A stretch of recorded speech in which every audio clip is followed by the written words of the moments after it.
वालेकुम एवरीवन, क्या हाल है आप सबके। मैं हूँ मरियम हसन और आप देख रहे हैं मेरा YouTube channel moments with Mariyam. अच्छा, यहाँ पे ना तैयारी हो रही थी मिनाहिल के स्कूल जाने की। ऐसा है कि इनके स्कूल में ना मतलब एक मंथ में ना 2 दफ़ा इनकी पीटीएम होती है। फ्राइडे को ऑफ टाइम के बाद ना इनकी टीचर मीटिंग होती है। तो मर्ज़ी होती है आप मतलब अटेंड करना चाहते हैं या नहीं करना चाहते, यानी कि मंथ में ना इनकी 2 दफ़ा पीटीएम होती है। ऐसा होता है कि इन मतलब पेरेंट्स जो है ना वो अप टू डेट रहते हैं कि बच्चा किस तरह से चल रहा है, कोई उसमें मतलब है, कोई प्रॉब्लम है नहीं है, या किसी चीज़ को ओवरकम करने की ज़रूरत है। तो ऑनेस्टली ना मैं वैसे हर मीटिंग नहीं अटेंड करती हूँ। आज मैं स्पेशल इसलिए जा रही थी क्योंकि फ़र्स्ट मीटिंग थी और मैं इसकी ना टीचर से मिलना चाह रही थी कि लास्ट मतलब नर्सरी क्लास में तो इसकी टीचर बहुत अच्छी थी, मतलब इतनी वो कोई फ्रेंडली अंडरस्टैंडिंग और बहुत अच्छी टीचर थी। तो मैं ना ये वाली टीचर से अभी तक नहीं मिली थी, तो बस इसीलिए मैंने कहा चलो इस दफ़ा जाती हूँ और मिल के आती हूँ। तो बस मैं इसकी टीचर से मिल ली। वैसे इनकी जो टीचर है ना अभी जो रिसेंटली मिनाहिल को पढ़ा रही हैं, वो माशाल्लाह 18 ईयर्स हो गए हैं उनको यहाँ पे इस कैंपस में पढ़ाते हुए।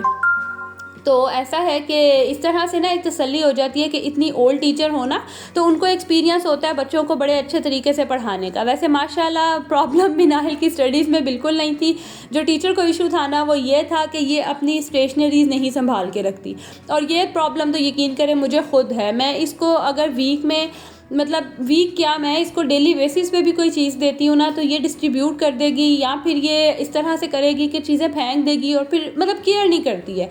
ये अपनी स्टेशनरी वगैरह को लेके ना बहुत लापरवाह है। तो टीचर को भी इसकी यही इशू था और अभी एक वीक ही हुआ था और वो भी यही कंप्लेन कर रही थी। खैर बच्चे हैं और आपको पता है कि इस तरह की चीज़ें तो फिर बच्चे करते ही हैं, लेकिन स्टडी वाइज शुक्र है अल्लाह का उन्होंने कोई मुझे कंप्लेन नहीं की है।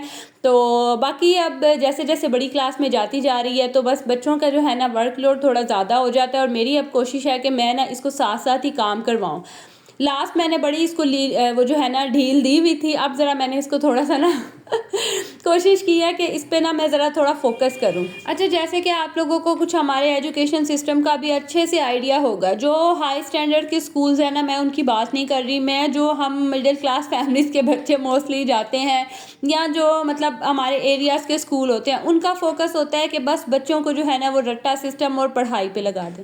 अच्छा, इनके जो स्कूल है ना वो है तो बहुत अच्छा, लाइक बच्चों की राइटिंग्स पे, बच्चों की जो है ना वो बेस पे बहुत ध्यान देते हैं, लेकिन ये है कि वर्कलोड बहुत ज़्यादा होता है। यकीन करें बच्चा एक दिन छुट्टी कर लेता है ना तो आप कह लें कि वो बच्चा बहुत पीछे रह जाता है।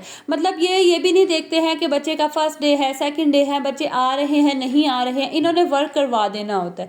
तो ये चीज़ ना मुझे स्कूल की बहुत बॉदर करती है कि बच्चा बीमार हो जाता है, समटाइम कहीं जाना पड़ जाता है, तो छुट्टी एक भी हो जाए ना या 1 से 2 हो जाए तो बच्चे का काम बहुत पीछे रह जाता है। खैर अब मैंने इस दफ़ा यही टारगेट बनाया हुआ है। इंशाल्लाह कोशिश यही है कि बस मिनाहिल को मैंने ना साथ साथ ही काम करवा देना, क्योंकि सबसे ज़्यादा तंग ना मुझे यही करती है।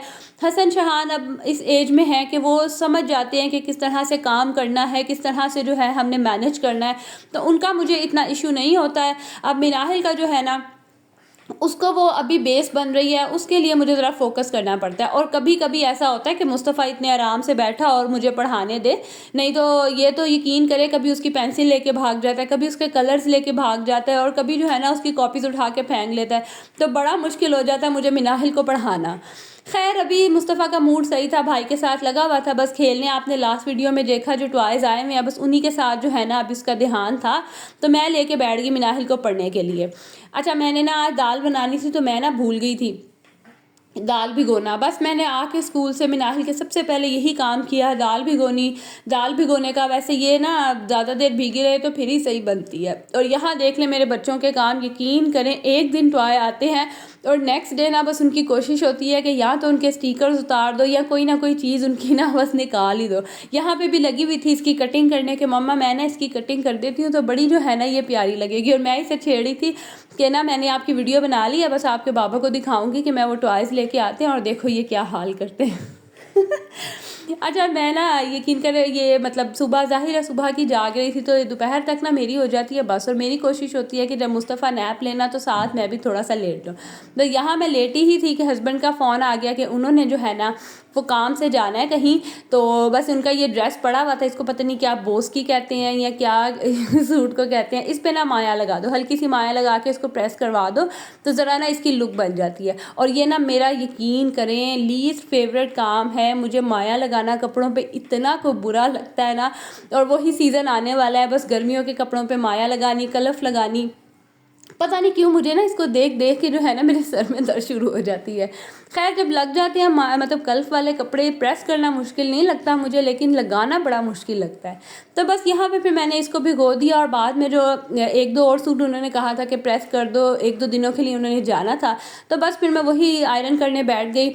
और अभी यकीन करें मैं बस बिस्तर पे लेटी ही थी, मैंने कहा थोड़ी देर के लिए ना रेस्ट कर लेती हूँ। ऐसा है कि सुबह उठ जाते हैं ना फजर की नमाज के बाद थोड़ी देर मैं बस लेटती हूँ, तो उसके बाद फिर उठा के मिनाहिल को तैयारी करवाई, और फिर जो है ना वो बस जो मशीन हमारी स्टार्ट होती है ना सारा दिन, तो वो चलती रहती है इस टाइम तक ना, जैसे 1 2 3 बजे तक मेरी हो जाती है बस। तो बस फिर मैंने फटाफट से जो है ना इनके कपड़े प्रेस किए और माया लगा के उसको ड्राई होने के लिए डाला, और मैं लेट गई क्योंकि मुस्तफ़ा भी जो है ना वो आज पहले जल्दी उठ गया था, तो उसको नींद आई हुई थी, बस उसको भी सुलाया और मैं भी साथ सो गई। और ये ना अब डायरेक्ट रात का टाइम है, दाल को भीगे हुए काफ़ी टाइम हो गया था, बस अच्छे से जो है ना इसे हाथों से मसल मसल के इसके छिलके उतार लूँगी। ये भी जो है ना बड़ा यकीन करें को टफ़ काम होता है।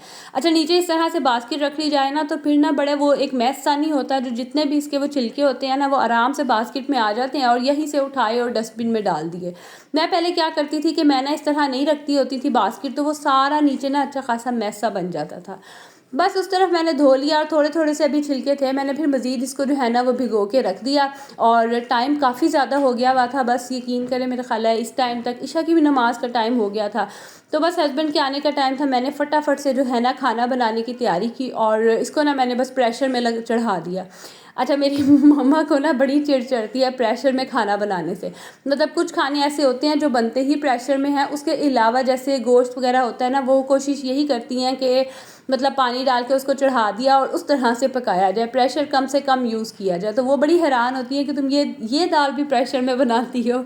अच्छा कुछ लोगों के घरों में तो बहुत ज़्यादा यूज़ होता है, लाइक हर खाने में यूज़ होता है, हर घर की अपनी अपनी प्रेफरेंस होती है कौन किस तरह से बनाता है, लेकिन मेरी मामा की तरफ बहुत चीज़ें जो है ना वो कम प्रेशर में बनती हैं। तो मुझे भी अगर तो जल्दी हो तो फिर मैं प्रेशर में चढ़ा देती हूँ, नहीं तो अदरवाइज़ मेरी भी कोशिश यही होती है कि बग़ैर प्रेशर के जो है ना वो खाना बनाऊँ। बस यहाँ पे प्रेशर का कमाल देखें, 5 से 10 मिनट भी जो है वो दाल बन के रेडी हो गई थी, और हल्की हल्की सी मैंने ग्रेवी रखी। लेकिन मैं ना क्या हुआ कि मैंने ना ये इसके नीचे आंच आहिस्ता की और मैं चली गई थोड़ी सी वॉक करने के लिए, तो मैं ना चूल्हा बंद करना भूल गई कि, और यकीन करें कि दाल जो है ना वो कुछ ज़्यादा ही गल गई थी, लेकिन खैर ये है कि खाने के काबिल थी। तो बस फिर खाना शाना खाएंगे, एंजॉय करेंगे, और यहाँ आपसे लूँगी मैं इजाज़त। और वीडियो अच्छी लगी हो तो लाइक ज़रूर कीजिएगा, चैनल पे नहीं है तो सब्सक्राइब कर दें। अब आपसे मिलूँगी अगली वीडियो में। अल्लाह हाफिज़।